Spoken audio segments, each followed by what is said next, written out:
이번에는 면접 팁에 대해서 말씀을 드리려고 합니다.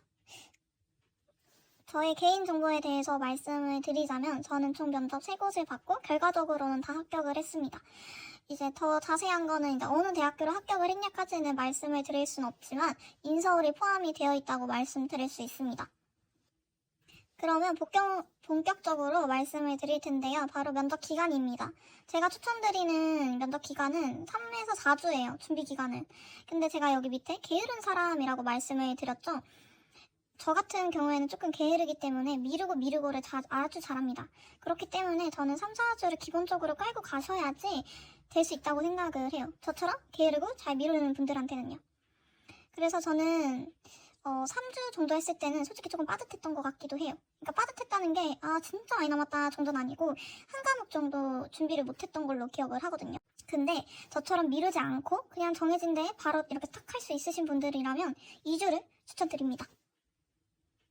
그 다음은 생기부예요. 먼저 여러분들이 생기부를 보면 정리를 하시는 게 좋습니다. 왜냐하면 생기부가 되게 많아요. 생기부가 이제 우리가 교과목도 있고 비교과목도 있고 그냥 행특도 있고 더 다른 또 생기부 내용들이 있잖아요. 그러한 것들을 정리를 하시면 좀 더 보기 편하실 겁니다. 그래서 제가 생기부 정리할 때 어떤 순으로 하면 좋을지에 대해서 생각을 해본 결과 3, 2, 1 순을 저는 추천드립니다. 왜냐하면 1학년보단 2학년이, 2학년보단 3학년이 좀 더 심화적으로 생기부가 잡혀 있으실 거예요. 그렇기 때문에 3, 2, 1 하는 걸 좀 추천드리고 본인이 만약에 그냥 3, 4주 딱 잡고 그러니까 그 면접 준비 기간 안에 내가 다 할 수 있겠다. 면접 보기 전에 다 준비할 수 있다. 그럼 1, 2, 3으로 해도 되고 3, 2, 1 해도 되고 그냥 본인이 원하는 대로 하시면 되겠습니다.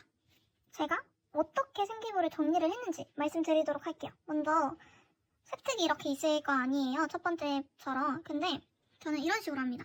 습득 내용을 그대로 복붙을 해요. 나이스에 들어가시면 여러분 생기부가 쫙 나오거든요. 그거를 복붙한 다음에 밑에다가는 이 활동에서 활용한 자료를 다 넣는 거예요. 삽입하는 거예요.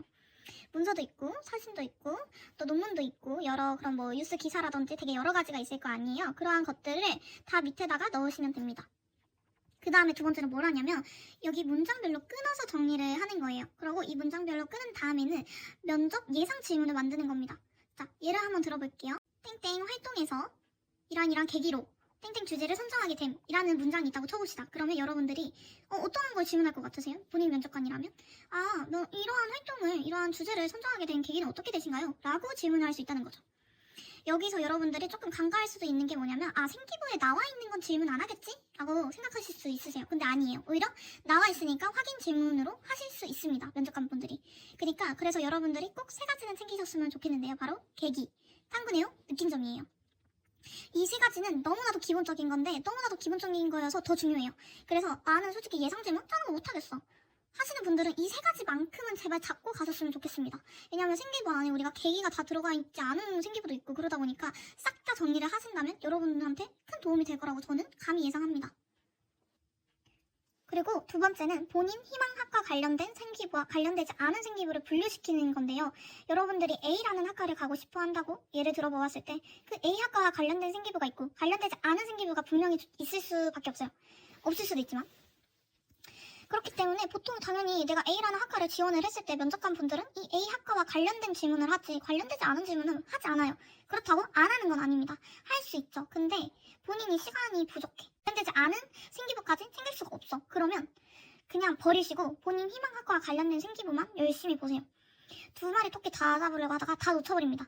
그러니까 분류를 시킨 다음에 먼저 본인이 원하는 학과 관련된 생기부를 정리하고 다 준비하고 나서 관련 없는 생기부를 좀 준비하시는 걸 추천드려요. 저 같은 경우에는 준비 안 했습니다. 안 했어요. 안 했는데 안 나왔어요. 그치만 여러분들 학교는 나올 수도 있겠죠? 근데 본인이 이제 관련 없는 생기부까지 할 수 없다면 과감히 안 하는 걸 추천드립니다. 그 다음은 생기부 회독이에요. 제가 추천드리는 거는 언제까지 해야지 라는 생각이 들 정도로 회독하시는 걸 너무나도 추천드립니다. 제가 생기부 어떻게 정리하는지 첫 번째, 두 번째 다 보여드렸잖아요. 그것을 계속 회독하세요. 계속 그거 하잖아요. 기억이 날 수밖에 없고 어쩔 수 없어요. 근데 머리로만 하는 게 아니라 말로 하셔야 돼요. 말이 너무 중요합니다. 우리가 면접 볼 때 생각으로 우리가 막 시간을 보내면서 그렇게 하는 게 아니잖아요. 당연히 말로 해야겠죠. 말로 연습을 계속 하셔야 된다. 그리고 모의 면접을 하는 건데, 자, 모의 면접은 여러분 순발력 테스트 느낌이라고 저는 생각을 해요. 이제 진짜 전문적인 전문가 분이 하시는 거라면 저는 거기서 주는 그런 예상 문제들, 예상 질문들 이러한 것들이 진짜 도움이 될 거라 생각하거든요. 근데 학교에서 주는 거? 뭔가 저는 사실 잘 믿지는 않는 것 같아요. 솔직히 이제 면접을 봤을 때 내가 준비했던 질문도 나올 수 있지만 준비하지 못한 질문도 당연히 나올 수 있어요. 오히려 그 확률이 높아요. 근데 내가 그러한 질문을 받았을 때 어떻게 내가 대처를 하는지를 모의 면접에서 내가 알 수 있는 거예요. 그러니까 예를 들어서 나는 진짜 대답을 못할 때 뭐 하늘을 바라보거나 입에 막 경련이 일어날 줄로 떨거나 막 이런 식으로 이제 본인을 체크할 수 있거든요. 그래서 저는 모의 면접을 추천드리는 편입니다. 하지만 질문이 중요한 게 아니에요. 선생님들이 준비한 거, 뭐 친구들이 준비한 거, 다른 사람들이 준비한 거를 쏙쏙 빼먹을 생각을 하시는 게 아니라 본인이 어떤 태도로 면접에 임하는지를 체크하셨으면 좋겠습니다.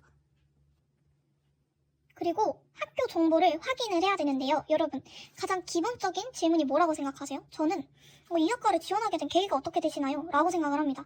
정말 제일 기본적인 건데도 불구하고 많은 학교에서 이것을 첫 번째 질문으로 많이 하시는데요. 그러니까 이 학과를 지원하게 된 계기? 하면 무조건 여러분들은 옛날 얘기를 끄집어와요. 저는 어렸을 때부터 이러한 꿈을 갖고 있었고 그렇기 때문에 이 꿈과 관련된 전공이 이거라 생각했습니다. 라고 이렇게 간단하게 하시면 안 돼요.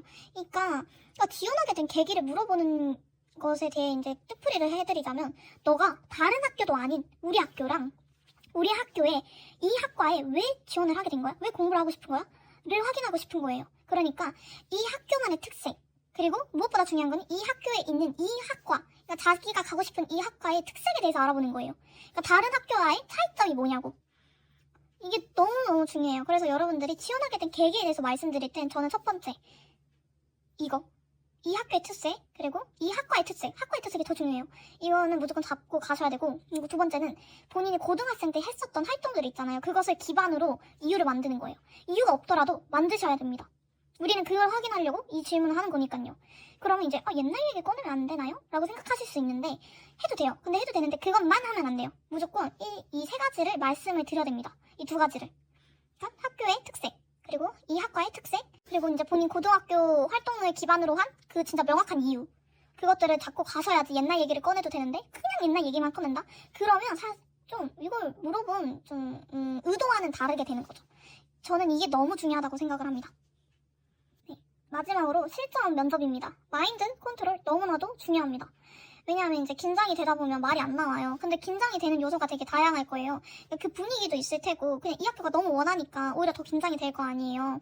그런 것도 있을 테고 잠을 안 자도 긴장이 엄청 됩니다. 왜냐하면 잠을 못 자면 여러분 아시죠? 말 안 나오는 거 생각이 안 돌아가요. 머리 회로가 안 돌아가기 때문에 잠은 푹 자셔야 돼요. 그러니까 무조건 잠은 푹 자시고 면접 보시는 걸 추천드립니다. 그리고 여러분들이 긴장하실 거예요. 내가 준비하지 못했던 질문이 나오면 어떡하지? 내가 예상 질문 쳤던 거 왜 다른 질문이 나오면 어떡하지? 라고 고민하시고 막 걱정하실 수 있으세요. 근데 여러분들이 열심히 준비했잖아요. 어떻게 해서든 나옵니다. 진짜 마지막으로 해주고 싶은 말은 말을 더듬는 거에 걱정이 계신 분들이 많을 것 같아요. 갖고 계신 분들이. 근데 면접에서는 말 더듬는 거 할 수 있어요. 안 더듬으면 진짜 좋겠죠. 근데 사람이잖아요. 학생이잖아요. 이 학생이 면접 볼 일이 얼마나 있겠어요. 솔직히 있어봤자 이 면접만큼 막 크진 않을 거 아니에요. 그러니까 더듬는 거 교수님들, 면접관님들 이해하십니다. 근데 중요한 거는 말을 더듬더라도 이 면접관님이 했던 그 질문의 의도와 부합을 하는 게 더 중요해요. 이 면접관님이 질문했을 때 이 면접관님은 이거에 대해서 물어보구나. 이게 중요한 거예요. 그래서 제일 중요한 게 여러분 두 가지식인 거죠. 두 가지식은 뭐예요? 본론을 말하고 그 다음에 이유를 말하는 거. 이거를 잘 하시려면 많이 연습을 해야 됩니다. 정말 많이 연습을 해야 돼요. 많이 연습해도 안 되는 게 두 가지식이거든요. 본인이 준비한 거 두 가지로 잘 말해요. 근데 준비 못한 거 바로 흐트러집니다. 그러니까 두 가지식으로 말하는 연습을 꼭 하시길 바랍니다. 이렇게 이제 끝을 냈는데 이제 본인이 이 영상을 보고 나서 더 궁금한 게 있다. 그러면 이렇게 질문해 주시면 최대한 열심히 대답을 해드리도록 하겠습니다. 이 영상은 뭐 조회수, 뭐 구독, 뭐 좋아요 이런 걸 다 떠나서 저는 진짜 면접 준비하면서 되게 힘들었거든요. 막 울면서 했었고 너무 힘들어서 면접 전날에도 그냥 포기해버릴까? 이 생각도 했었어요. 너무 힘드니까. 저는 아침 일찍 일어나가지고 화장실에서까지 연습을 했고 그 면접장에 가는 그 길까지 면접 준비하고 밥 먹으면서도 면접 준비하고 카페 이런 데 가면서도 면접 준비하고 계속 면접 준비해서 진짜 면접 그 당일날 면접 대기실 들어간 다음에 그렇게까지 했어요. 진짜 힘들었어요. 그래서 그냥 어떠한 목적 없이 그냥 알려드리고 싶었어요. 내가 어떻게 준비를 했는지, 그리고 어떻게 하면 더 좋을지에 대해서. 면접을 이제 지금은 아니겠지만, 이제 여러분들이, 한 10월달? 11월달? 한 10월달쯤에 할 것 같은데, 진짜 화이팅 하시길 바랍니다. 제 영상만이 절대적인 건 아니니 참고용으로 영상 시청하시길 바랍니다.